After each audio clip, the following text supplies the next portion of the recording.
I দাঁড়া দাঁড়া দাঁড়াতে কি কিছু না ভাই, কিছু না মানে দেখি বের কর কিছু না ভাই। বের কর বাটি বাটি লুকে রাখছিস কেন? দেখি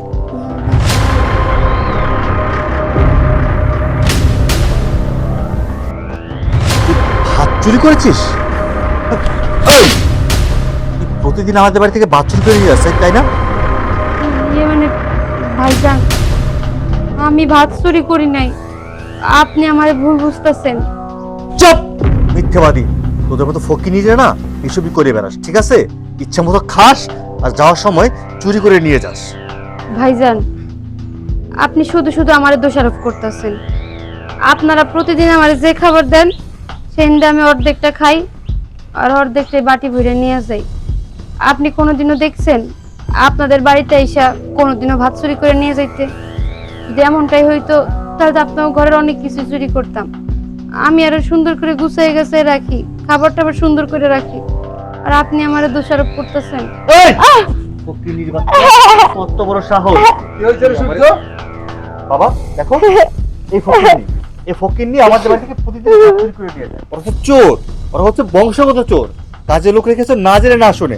ওই আর কত কিছু চুরি করেছে তো সবকিছু দেখতে পাই নাই। ভাইজান, আপনি কিন্তু শুধু শুধু আমারে দোষারোপ করতেছেন।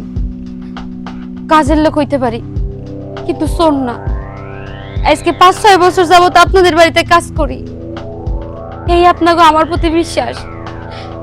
আপনাকে বাড়িতে যদি ঠিকঠাক মতো কাজ না করতাম, সবকিছু যদি চুরি করতাম, তাহলে তো আর আপনার বাড়িতে আমি এতদিন থাকতে পারতাম না। কাজ করতে পারি কিন্তু আমার একটা আত্মসম্মান বোধ আছে। আপনি আমার যা খুশি তাই বলবেন আর আমি সেটা মাইনে নেব, তা তো হয় না। দেখতে স্যার, আমি ভাত নিয়ে কি করি? চলেন আমার সাথে, চলেন, আমি আপনাকে দেখাইতেছি। দেখছো বাবা, চোরের মায়ের বড় গলা, ওনাকে চুরি করে নাই। ঠিক আছে, ও কি বলতে চায় আর কি দেখাইতে চায় চলো দেখে আসি। হ্যাঁ চল। আসেন আসেন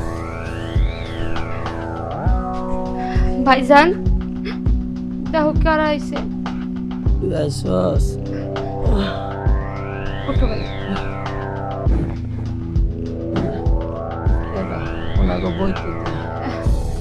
আমি যে বাড়ি কাম করি না, সেই বাড়ির মালিক আর মালিকের ছেলে। আর আমার ভাইজান অনেক অসুস্থ, চিকিৎসা করানোর জন্য অনেক টাকার প্রয়োজন, কিন্তু আমার কাছে তো টাকা নাই, কাজও নাই।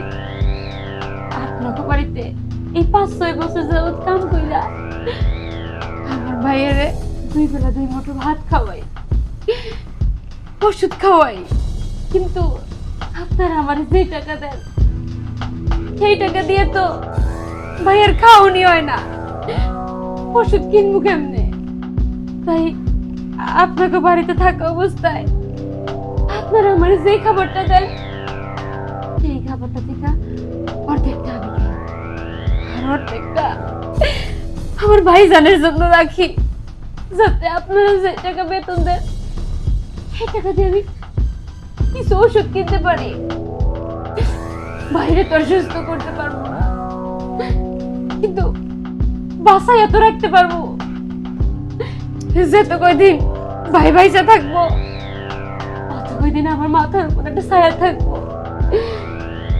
থাক বোন, তুই কান্দিস না, স্যার বসেন। আমার বোনটা আমার লেগে অনেক কষ্ট করে, আমি সারাটা দিন ঘরে শুয়ে থাকি, আমার বোন আমার মুখে খাবার তুলে দেয়। বোন তুই কান্দিস না, আল্লাহর একদিন সুখ দিব আমাকে। আই এম সরি, আসলে আমি বুঝতে পারিনি বাবা, আমার ভুল হয়ে গেছে।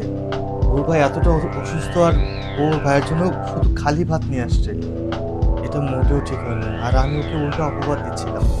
বোন আমাকে তুমি ক্ষমা করে দিও। আর আজকে থেকে আমরা যা খাবো আমাদের বাসা থেকে বক্স ভরে ওর ভাইয়ের জন্য খাবার দিয়ে দিতে হবে। অবশ্যই। আর আজকের পর থেকে সব দায়িত্ব আমরা নিচ্ছি। আর তোমার ভাইয়ের যত চিকিৎসার যতটা খরচ লাগে আমি দেব, আমরা ওনাকে চিকিৎসা করাবো। কি কইতাছেন এসব? আমার ভাইয়ের চিকিৎসা করাবেন আপনি? তো অনেক টাকার প্রয়োজন। আপনি কিসের জন্য এত টাকা দিবেন? তোমার ভাই তো আমারও ভাই। আমার যদি একটা ছোট ভাই থাকতো আমি কি তার চিকিৎসা করতাম না? আমি আমার ভাই মনে করে চিকিৎসা করাবো, কোনো সমস্যা নেই। আচ্ছা ভাই, আমি খুবই দুঃখিত। বোন, আসি আমরা তাহলে।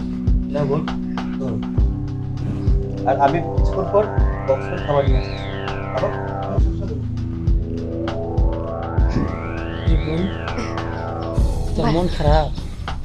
না ভাইজান, মন খারাপ হইব কেন? আজকে তো খুশির দিন, তোমার চিকিৎসা হইব, যা আমি এতদিন করতে পারিনি। ভাইজান, এই খাবারটা তুমি রাইতে খাইও। ওই যে তরকারি আনতাছে ভাইজান, তারপরে তুমি ভাত খাবা। আচ্ছা ঠিক আছে, খাবারটা রেখে আসি। যা।